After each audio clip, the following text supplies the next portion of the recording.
എല്ലാവർക്കും നമസ്കാരം. ഞാനിന്ന് ഇവിടെ ഒരു കൊച്ചു മോണാക്റ്റാണ് അവതരിപ്പിക്കാൻ പോകുന്നത്. മക്കളെ, നിങ്ങൾക്ക് വലുതാകുമ്പോൾ ആരാവാൻ ആഗ്രഹം? എല്ലാവരും ഒന്ന് പറഞ്ഞേ. ടീച്ചറെ, എനിക്ക് പോലീസ് ആവണം. മിടുക്കൻ. ഇനി വന്ദന പറഞ്ഞേ. എനിക്ക് ഡോക്ടറായാൽ മതി. എനിക്ക് മറ്റുള്ളവരെ ചികിത്സിച്ച് അവരുടെ അസുഖങ്ങളൊക്കെ മാറ്റണം. ഡോക്ടർ ആകണമെന്ന് പറഞ്ഞാൽ മാത്രം പോരാ, അതിന് നന്നായി പഠിച്ച് നല്ല മാർക്ക് വാങ്ങിക്കണം. ഞാൻ നന്നായി പഠിച്ചൊരു ഡോക്ടറാകും. വർഷങ്ങൾക്ക് ശേഷം ദാ നോക്കേ, നമ്മുടെ മോളെ ബോർഡ് എങ്ങനെയുണ്ട്? ഡോക്ടർ വന്ദന ദാസ്. നന്നായിട്ടുണ്ട്. അവൾക്കിത് കണ്ടാൽ എന്തായാലും സന്തോഷാവും. തൽക്കാലത്തേക്ക് നീ ഇത് അവളോടൊന്നും പറയാൻ നിൽക്കണ്ട. അവൾ ആശുപത്രിയിൽ നിന്ന് വരുമ്പോ ഒരു സർപ്രൈസ് ആയിക്കോട്ടെ. കൊട്ടാരക്കര താലൂക്ക് ആശുപത്രി. ഈ ഗുളിക മുടങ്ങാതെ കഴിക്കണം. കുറവില്ലെങ്കിൽ വീണ്ടും വന്നാൽ മതി.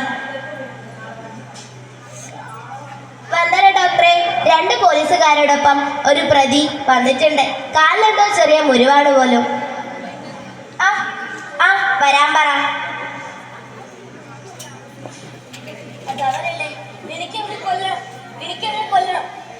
ഇങ്ങോട്ട് വാടാ.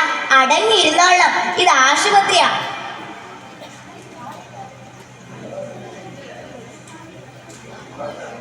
എന്താ നിങ്ങൾ കാണിക്കുന്നേ? അത് താഴെ വെച്ചേ. എന്താണത് എനിക്ക് കാണിക്കുന്നത്? അവിടെ വെക്കേ. മിണ്ടി പോകരുത്. എന്നെ അടുത്ത് ആര് വന്നാലും ഞാൻ ഒരു കുത്തും. എനിക്ക് അവനെ കൊല്ലണം. ഈ നിമിഷത്തിൽ വേണ്ടി ഞാൻ കാത്തിരുന്നേ.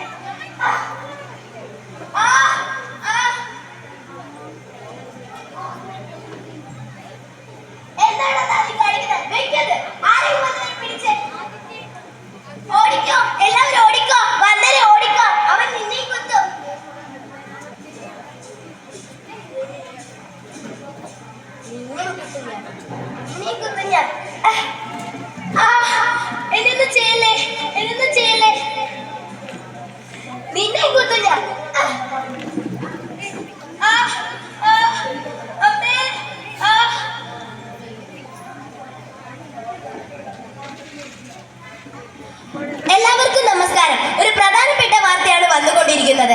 കൊട്ടാരക്കര താലൂക്ക് ആശുപത്രി പ്രതിയായ പേഷ്യന്റ് ഡോക്ടറെ കുത്തിക്കൊലപ്പെടുത്തിയിരിക്കുന്നു. യുവ ഡോക്ടറായ വന്ദന ദാസ് ആണ് കൊല്ലപ്പെട്ടത്. കൂടുതൽ വിവരങ്ങൾക്കായി നമ്മളോടൊപ്പം ചേരുന്നു നീതു. നീതു, എന്താണ് ഇവിടെ സംഭവിച്ചത്? വേണു, പുലർച്ചെ പോലീസുകാരോടൊപ്പം വന്ന പ്രതിയാണ്. പ്രതി തന്റെ ബന്ധുവിനെ കാണുകയും പ്രകോപിതനാവുകയും ചെയ്യുന്നു. ശേഷം അയാളെയും തടയാൻ വന്ന പോലീസുകാരനെയും ആംബുലൻസ് ഡ്രൈവറെയും കുത്തി പരിക്കേൽപ്പിക്കുന്നു.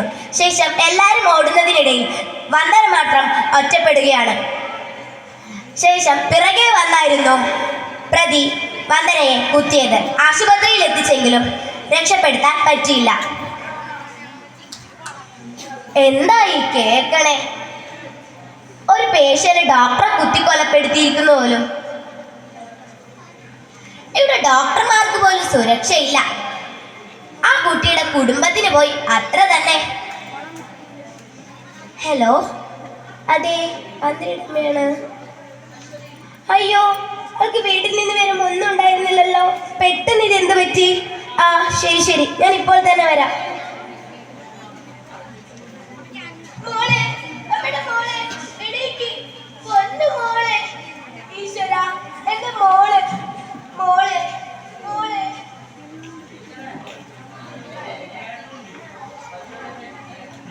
ഒരു പ്രതിയുടെ കുത്തേറ്റാണ് ഡോക്ടർ വന്ദന ദാസ് മരണപ്പെടുന്നത്.